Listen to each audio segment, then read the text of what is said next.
Piles यानी बवासीर या अर्श। अक्सर जो लोग हैं वो अपने फ्रेंड्स से, फैमिली से या नॉर्मल पब्लिक से शेयर करने में बहुत शर्म सी फील आती है। लेकिन जब प्रॉब्लम ज़्यादा बढ़ जाए तो हमें डॉक्टर के पास जाना पड़ता है। डॉक्टर के पास जब आप जाते हैं या आप अपने मॉडर्न सर्जन्स के पास आप जाते हैं तो आपका फर्स्ट चॉइस ऑफ ट्रीटमेंट होता है एलोपैथी। एलोपैथी में पाइल्स की सर्जरीज वो रिकमेंड करते हैं, लेकिन उस सर्जरी की कॉम्प्लिकेशंस बहुत ज़्यादा हैं, सक्सेस रेट बहुत कम है और रिकरेंस रेट बहुत ज़्यादा रहता है। तो क्या करें? क्या हमारा फर्स्ट चॉइस रहना चाहिए? फर्स्ट पॉइंट इज़ आप अपने आयुर्वेदिक सर्जन को दिखाइए जो इस चिकित्सा में, इस फील्ड में एक्सपर्टाइज है, स्पेशलाइज्ड है।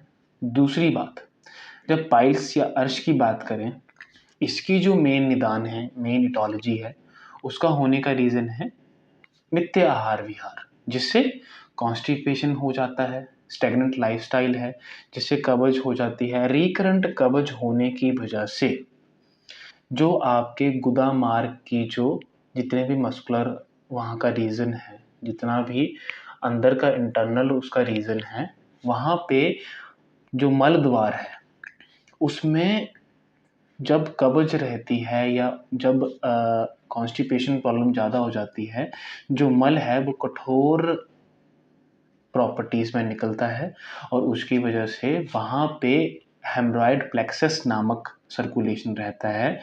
उसके बार बार रगड़ने की वजह से वो जो प्लेक्सस है उसमें वेरिकोसिटी यानी सूजन आ जाती है। उस सूजन होने की वजह से वहाँ पे पाइल्स जनरेट हो जाते हैं, जिसे हम अर्श भी कहते हैं, बवासीर भी कहते हैं या पाइल्स भी कहते हैं। अब इसके कितने ग्रेड्स हैं, हम ग्रेड समझेंगे। पहले ग्रेड में जो है, जैसे कि मैंने बताया, रिकरेंट कॉन्स्टिपेशन होने की वजह से वहाँ पर जो प्लेक्सस है वो सूज जाएगा और प्लेक्सस सूजने की वजह से पाइल्स बाहर की तरफ को आ जाएंगे। फर्स्ट ग्रेड ऑफ पाइल्स में जो आपके प्लेक्सस है वो बाहर की तरफ को नहीं आएंगे, वो अंदर रहेंगे और ज़्यादातर केसेस में ये ब्लीडिंग रहेंगे। सेकेंड ग्रेड ऑफ पाइल्स में जो पाइल मास है वो बढ़कर बाहर की तरफ को आ जाता है। जब आप डिफिकेशन या पॉटी करने के लिए जाते हैं तो उससे क्या होता है, उससे वो पाइल मास ऑटोमेटिकली बाहर आएगा, ऑटोमेटिकली अंदर चल जाएगा और ब्लीडिंग भी रह सकती है कुछ कुछ केसेस में। थर्ड ग्रेड ऑफ पाइल्स में क्या होगा, जो पाइल मास है वो बाहर रहेगा, डिफिकेशन के टाइम पे थोड़ा सा पेन उसमें रहेगा और पेशेंट जो है वो अपने हैंड से उस मास को अंदर की तरफ को करने की कोशिश करेगा। ये थर्ड ग्रेड पाइल्स है। ज़्यादातर केसेस में कॉमनली ब्लीडिंग नहीं देखी जाती है और पेन भी बहुत कम देखी जाती है।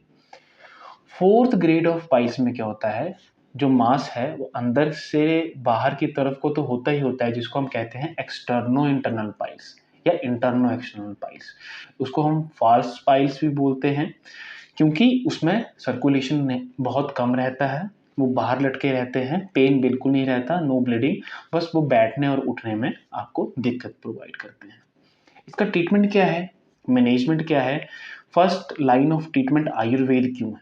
आयुर्वेद में फर्स्ट और सेकंड ग्रेड पाइल्स को आप आयुर्वेदिक मेडिसिन से प्रॉपरली बिठा सकते हैं, उनकी पैथोलॉजी को ठीक कर सकते हैं। लेकिन जब सेकंड से थर्ड ग्रेड की तरफ पे पाइल्स चलती है या थर्ड या फोर्थ पाइल्स जब स्टार्ट होती है, उसमें आप आयुर्वेदिक मेडिसिन, कोई एलोपैथिक मेडिसिन, कोई होम्योपैथिक मेडिसिन, कोई यूनानी मेडिसिन, उसका कोई भी काम उसमें नहीं रहता है।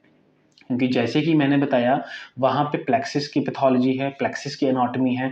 एक बार आपका प्लेक्सिस सूज के बाहर आ गया, उसको आप किसी भी मेडिसिन से प्रॉपरली बिठा नहीं सकते, क्योर नहीं कर सकते हैं। तो क्या करें? देखिए, फर्स्ट और सेकंड डिग्री पाइल्स कब थर्ड और फोर्थ बन जाए आपको नहीं पता लगेगा। आपकी कॉन्स्टिपेशन भी ठीक हो गई, आपका पेट भी साफ हो गया, आपने सब कर लिया, लेकिन वो पाइल्स वैसे की वैसे ही हैं।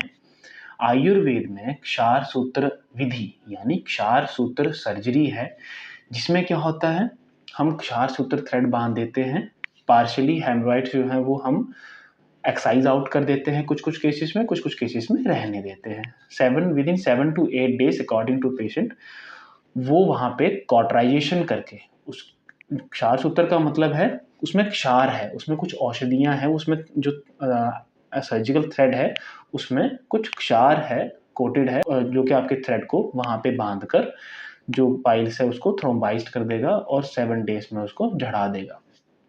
इसके बेनिफिट्स क्या हैं? इसमें कोई भी हॉस्पिटल स्टे नहीं होता। अगर पाइल्स ज़्यादा बड़े रीजन्स के हैं, ज़्यादा बड़े एनाटॉमिकल फेसिस के हैं, पैथोलॉजिकल फेसिस के हैं, तो 1 दिन का स्टे भी इसमें रहता है। इंश्योरेंस एंड कैशलेस में ये एफिलेटेड है, आप करवा सकते हैं। थर्ड, इसमें हम एनेस्थीसिया, लोकल एनेस्थीसिया का यूज़ होता है।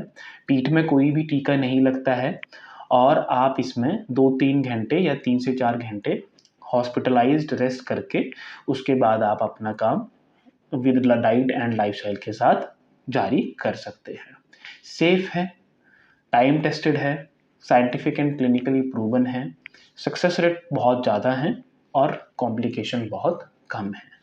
तो मैं डॉक्टर मोहित संधू, क्षार सूत्र स्पेशलिस्ट एंड पेन स्पेशलिस्ट अग्निकरम, सभी को यही एडवाइस करूँगा कि अगर आपको ऐसा कुछ कंप्लेंट्स, ऐसे कुछ सिम्टम्स आपके गुदा मार्ग में आपको दिख रहे हैं, पहले आप अपने आयुर्वेदिक प्रोक्टोलॉजिस्ट को दिखाएं। फर्स्ट लाइन ऑफ ट्रीटमेंट में आयुर्वेद को आगे रखें। जय हिंद, जय भारत।